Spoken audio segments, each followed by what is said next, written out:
Mom gave me 3 skeins of this OG Big Twist chenille, and this is the chenille that's turned into, I think, the Cozy Cup or something over at Michael's.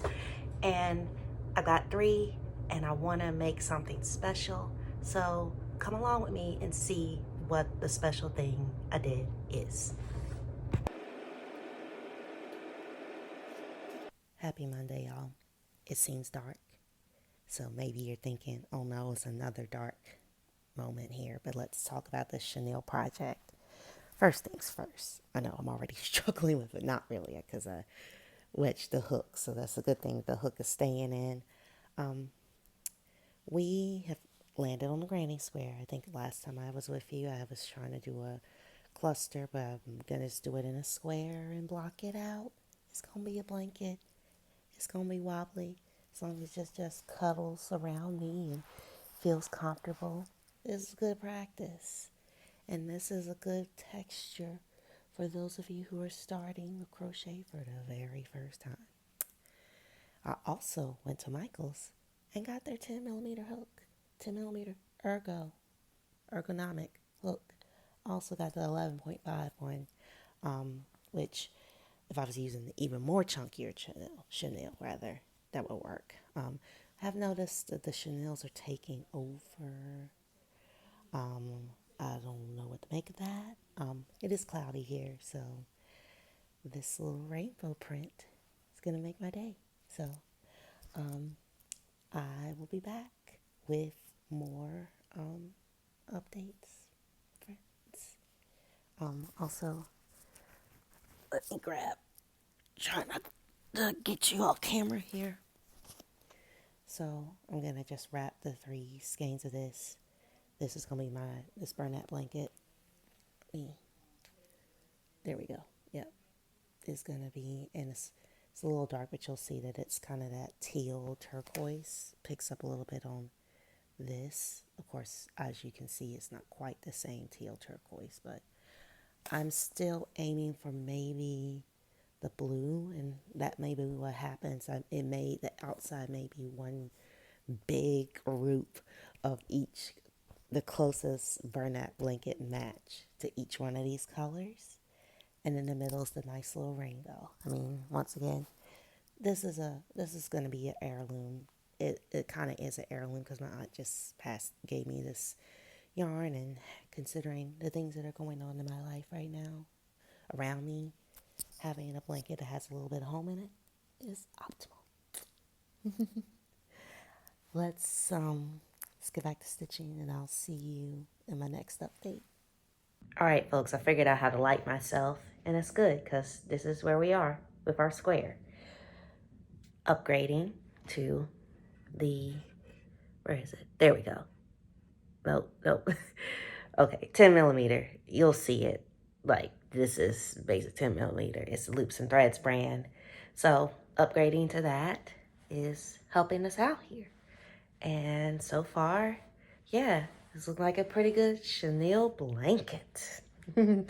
So, how much do I have left? I have this much left, and I have 2 more skeins of this. So I'm thinking, honestly, it's gonna be a decent sized blanket. So once again, I'll pop back next time I have significant progress. In case you were wondering, let's see, I turn on the camera with nothing.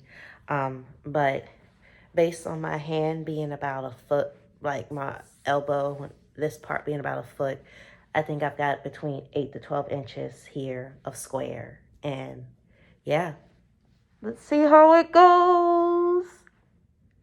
So here we are. Before this gets too big, that's why we're at another night of bad lighting.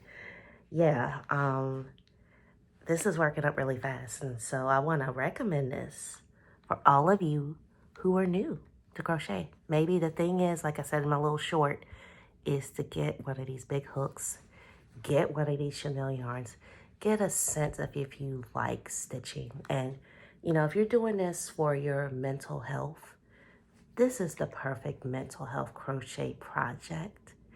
Once you get your fingers together, then branching out and doing something else is perfect. But you want to learn how to stitch. You want to feel something that feels good. Let's just stick. I'm going to recommend this. And yes, I'll be back when there's even more blanket, because we're gonna ride this blanket out. Hey y'all, I'm back. We're not done yet, but I wanted to talk a little bit about the color choices that I have for this blanket. So first of all, we're at the point where, yep, refuge is in the blanket. And yes, I can see you, so we might just do this part from here. But yeah, we're at this point where the holes, I can see out of the holes, but you can't see me. There's weight on this blanket, and I wanted to specifically talk about the color changes. Now, as I already mentioned at the top of the video, this is a video that honors my home. My aunt gifted these to me. Like, I wasn't expecting to get this chenille yarn. I just happened to be home a couple weeks ago. It was for a family wedding. It went well. And I have been homesick. I've been extremely homesick. So being able to get refuge and have something that reminds me of the most positive elements, plus it's so soft. And yes, I realize it's plastic, and in a future video we'll talk about like our plasticized yarns versus our natural yarns versus superwash, and you know, making those kinds of choices. But right now my choice is to be a cocoon. And finally, colors. So talking about this blanket represents Greensboro. So this kind of like, this green kind of is our sort of green. This green shows up. Actually, I think our trash cans are this green. It's Bernat blanket. It's that Bernat blanket that's more of a teal in real life, but it just worked right in. Loops and threads. This is the Purl. Demi Purl rather. And then this blue is going to go around the yellow. And those of you who knew what has happened in Greensboro last weekend know it's the greatest homecoming on earth. And even though I'm a Wolfpacker and a Spartan, and Spartan homecoming is this weekend, the A&T homecoming, the de facto new festival of Black culture of the fall, besides the Juneteenth festival. Oh yeah, and by the way, we got elections coming up in Greensboro. So if you are watching this from Greensboro, y'all know what y'all got to do. The local elections do matter. That's the end of my little moment of being serious there. And yeah, I know I'm saying this underneath a blanket where I look like a colorful Bigfoot, but if you want to keep colorful Bigfoots from becoming leaders and negative leaders, do your research. Anyway, so this blue's gonna go around the edge, and then I have another lighter green that's actually like a loopy cotton. But I'll talk about that when I finally debut the whole thing. So let's go to debuting the whole thing instead of me being the thing. We're almost done. We have maybe one more blue line, but I did want to portray how I've been using it.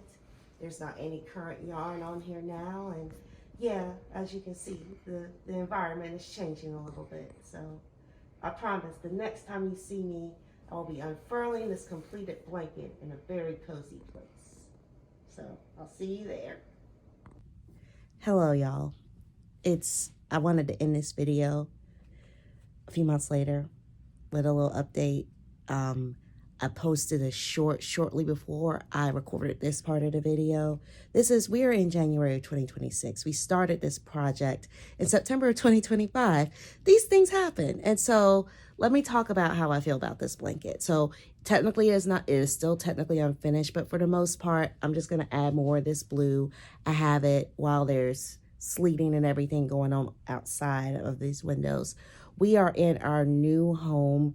We let go of the previous apartment that I was in before, moved in with a friend, and we're in Baltimore City, moved into another apartment. And so now, it's a winter storm, and I'm using this as a weighted blanket. As of right now, as I'm recording this, we have not lost power, and my goal is that this is going to hold me down due to loss of power. So that's why I'm going to take it off, go back to my regular thing. But I'm attaching a link directly to the short where I talk through more of the basics of this. But per request, when I put up the short of me just laying under this blanket. Somebody wanted the process. So here is the process. And follow me for more long form and shorts around these kinds of processes. And I've got, of course, another big project I'm working on. And actually, that video may come up too, because I want to talk about my color story. I looked out on these curtains already being in my color palette. So go on over and watch my video where I talk through my color palette and you get to see a little bit of what's been going on around me for the past few months between September 2025 and the end of this video, January 2026. Now,